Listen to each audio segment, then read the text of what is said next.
आज खऱ्या अर्थाने पाचोरा आणि भडगाव तालुक्यातील विकास कामांच्या बरोबरच या राज्याचे मुख्यमंत्री आदरणीय एकनाथजी शिंदे साहेब, उपमुख्यमंत्री आदरणीय देवेंद्रजी फडणवीस साहेब आणि दुसरे उपमुख्यमंत्री आदरणीय अजितदादा पवार साहेब यांच्यासह युतीच्या सरकारचे खऱ्या अर्थाने आभार मानण्यासाठी आजची ही पत्रकार परिषद आहे। याचं कारणही तसंच आहे की माझ्यासह आपणही पाहिलं असेल की गेल्या अनेक वर्षापासून करोडो रुपयाच्या निधीचा जो काही पत्रकार परिषदांमधून मी आपल्यासमोर घेतला, तर निश्चितपणे एक अभिमान वाटेल, अभिमानाने सांगावंसे वाटेल, एवढा मोठा निधी आपल्या या पाचोरा आणि भडगाव मतदारसंघासाठी आजपर्यंत आपल्या या युतीच्या सरकारने आणि खास करून एकनाथजी शिंदे साहेबांनी या पाचोरा आणि भडगाव तालुक्यासाठी दिला। आणि म्हणून या विकास कामांच्या चर्चेबरोबरच त्यांचं आभार आणि अभिनंदन मी पहिल्यांदा आजच्या या पत्रकार परिषदेत मी या ठिकाणी मांडतो। मी मागच्या आठवड्यामध्ये पत्रकार परिषद घेतली आणि त्या दिवशी ह्या दोघही तालुक्यांसाठी आपल्या या मतदारसंघासाठी जवळपास 50 कोटी रुपयाच्या निधीचा गोषवारा मी आपल्या सगळ्यांच्या समोर मांडला। आणि आता 2 दिवसानंतर म्हणजे 8 दिवसानंतर आजच्या या पत्रकार परिषदेमध्ये मला सांगताना आनंद होतो की आपली जी जळगाव चौफुली आहे, त्या जळगाव चौफुलीपासून तर आपल्या हद्दीपर्यंत म्हणजे पहूरच्या पहिले मालखेड्यापर्यंत जवळपास 148 कोटी रुपयाचा EDBच्या माध्यमातून आपला रस्ता मंजूर झाला। त्याची आता टेंडर प्रोसेसला सुरुवात होईल आणि मला असं वाटतं की येणाऱ्या 1.5-2 महिन्याच्या आत त्या कामाला सुरुवात होणार आहे। त्याचबरोबर कसगावचा एक रस्ता आहे, कसगावपासून मग कसगाव, गोंडगाव, कोळगाव आणि सिंधीच्या आपल्या पारोळा तालुक्याच्या हद्दीपर्यंत 140 कोटी रुपयाचा निधी त्याही रस्त्यासाठी मंजूर झालेला आहे। म्हणजे ह्या दोघं रस्त्यांचा आता दुसरा हायवेज आपल्याला म्हणता येईल। नॅशनल हायवेच्या बरोबरीने हा निधी मंजूर होऊन हे दोघही रस्त्यांचा आता 100% विषय हा कायमस्वरूपी मार्गी लागणार आहे। याच्याबरोबरच आपण जी काही अनेक गिरणेवरच्या पुलांची मालिका चालू ठेवली, त्या मालिकेमध्ये आता अजून एक भर पडली आहे, ती म्हणजे दोघही भातखंडे। पाचोरा तालुक्यातल्या भातखंड्यातून भडगाव तालुक्यातल्या भातखंड्यात जाण्याकरता जो आपला शेवटचा पूल होता, अर्थात अजून एक पूल राहिलेला आहे, पण आपल्या हद्दीतला तो तिकडचा शेवटचा एक पूल होता, तो देखील मंजूर झाला आहे। त्याच्यासाठी 15 करोड रुपयाचा निधी CMJSYच्या माध्यमातून मंजूर झाला आणि त्याचा देखील टेंडर येणाऱ्या 1-1.5 महिन्याच्या आत ते देखील निघणार आहे। दुसरा आता ह्या पुलांच्या बाबतीत आपला एकमेव पूल राहिला आहे, तो म्हणजे दोघं बांबरूडच्या हद्दीतला हा एक पूल आटोपल्यानंतर खऱ्या अर्थाने स्वातंत्र्यापूर्वी किंवा स्वातंत्र्यानंतर एकमेव फक्त पूल होता, तो म्हणजे भडगावचा। त्याच्या पलीकडे आपल्या ह्या गिरणेवर आपल्या हद्दीत एकही पूल नव्हता, पण आता जवळपास गुढेनावरे, पांढरद, निंभोरा, भडगाव, वाघ, आझाद चौक ते पेठ, आता दोघही भातखंडे आणि राहिला आहे आपला फक्त म्हणजे माईजी उतरान आणि आता राहिला आहे दोघही बांबरूड। मला खात्री आहे की येणाऱ्या 2-4 महिन्याच्या आत दोघं बांबरूडचाही पूल आपला मंजूर होईल आणि खऱ्या अर्थाने गिरणा ह्या विषयावरचा रस्त्यांच्या दळणवळणाचा आणि गिरणाच्या म्हणजे प्रवासाचा, गिरणेवरच्या पुलांचा हा विषय येणाऱ्या 100 वर्षाकरता संपलेला असेल, अशा पद्धतीची व्यवस्था आपण पुलांच्या माध्यमातून या ठिकाणी केलेली आहे। दुसरा एक महत्त्वाचा विषय होता, तो म्हणजे शेत रस्त्यांच्या संदर्भातला, की आपण जर पाहिलं तर आपण शेत रस्त्यांच्यासाठी मागच्या 4-6 महिन्यापूर्वी 100 किलोमीटरचे शेत रस्ते आपण पाचोरा आणि भडगाव तालुक्यातल्या शेतकरी बांधवांसाठी मंजूर केले होते।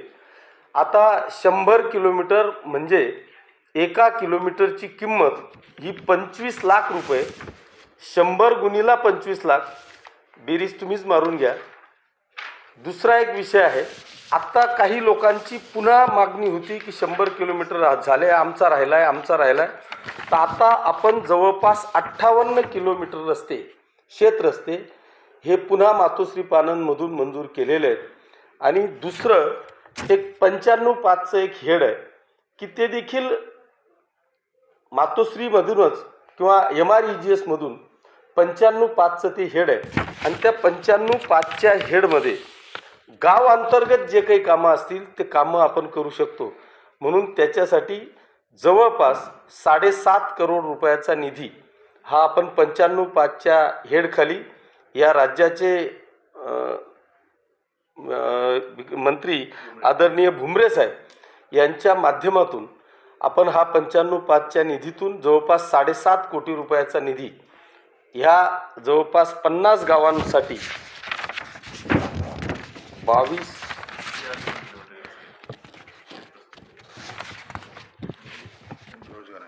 ह्या जवळपास 7.5 कोटी रुपयाचा निधी आपण त्या 95/5च्या हेडखाली मंजूर केलेलं आहे.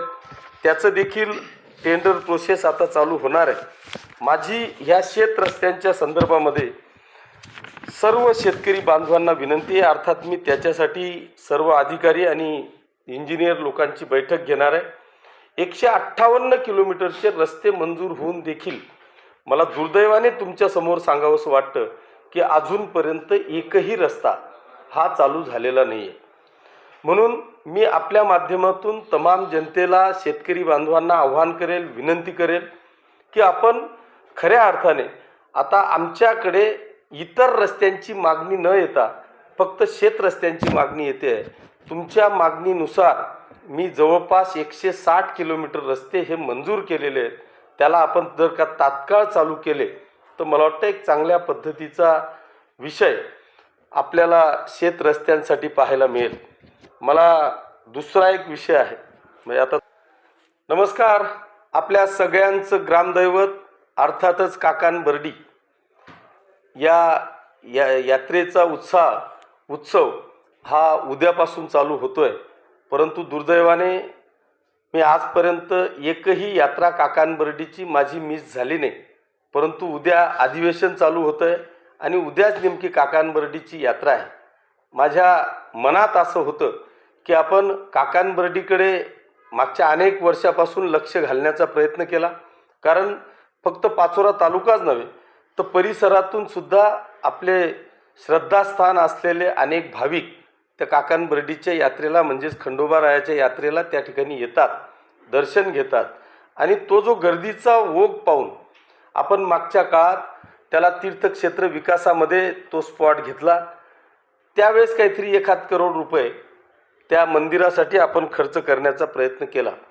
परंतु तिथं येणाऱ्या भाविकांची गर्दी पाहता आणि या पाचोरा शहरामध्ये एकही स्पॉट असा पर्यटनाचा नाही आहे. म्हणून आपण पर्यटन ह्या विषयाकडे लक्ष केंद्रित केलं होतं आणि त्याचाच एक भाग म्हणून काकान-बर्डीसाठी आपण 5 करोड रुपयाचा निधी पर्यटनाच्या माध्यमातून मंजूर करून त्याचं टेंडर पण झालेलं होतं. आणि माझ्या मनात असं होतं की आपण यात्रेच्या दिवशी सर्व भाविक भक्तांच्या समोर त्या ठिकाणी आपण भूमिपूजन करू असं प्लॅनिंग माझ्या डोक्यात होतं. परंतु दुर्दैवाने माझ्या नशिबात नसेल की आपण यात्रेचा लाभ घेऊ शकत नाही. परंतु अधिवेशन आटोपल्यावर जरी यात्रा संपलेली असेल तरी एक सुंदर कार्यक्रम आपल्याला त्या काकान-बर्डीच्या स्पॉटवर घ्यायचा आहे. याचं कारण असं आहे की त्या 5 करोडवर आपण थांबलेलो नाही तर त्या 5 करोड रुपयाच्या पर्यटनाच्या निधीबरोबरच तो जो परिसर आहे तो आपल्याला सुशोभीकरण करायचा आहे. आणि त्याच्यासाठी आपण त्याच ठिकाणी म्हणजे काकान-बर्डीच्या खाली आले तर तिथेच आपण 5 करोड रुपयाचं क्रीडा संकुलाचा विषय मंजूर केलेला आहे. त्याचं देखील टेंडर आता काही दिवसांमध्ये होणार आहे. आणि त्या क्रीडा संकुलाला लागून सामाजिक वनीकरणाच्या माध्यमातून आपण जवळपास 7 करोड रुपयाचा निधी त्या ठिकाणी मंजूर केलेला आहे. म्हणजे काकान-बर्डी क्रीडा संकुल आणि त्याला लागून सामाजिक वनीकरण म्हणजे काकान-बर्डीच्या यात्रेला किंवा दर्शनासाठी वर्षभरात कोणीही व्यक्ती त्या ठिकाणी आला तर तो किमान 2-5 तास त्या परिसरातून बाहेर निघणार नाही इतकी सुंदर व्यवस्था करण्याचा प्रयत्न किंवा मानस माझा त्या ठिकाणी आहे. आणि त्याचा एक चांगल्या पद्धतीचा सोहळा आपल्याला ह्या यात्रेनंतर घ्यायचा आहे. मी तुर्तास आज या सर्व यात्रेकरूंना, सर्व भाविकांना उद्याच्या काकांबर्डीच्या म्हणजेच खंडोबारायाच्या यात्रेच्या मनापासून शुभेच्छा देतो आणि मी येऊ शकत नाही म्हणून आपल्या सगळ्यांची दिलगिरी व्यक्त करतो. धन्यवाद. जय हिंद, जय महाराष्ट्र.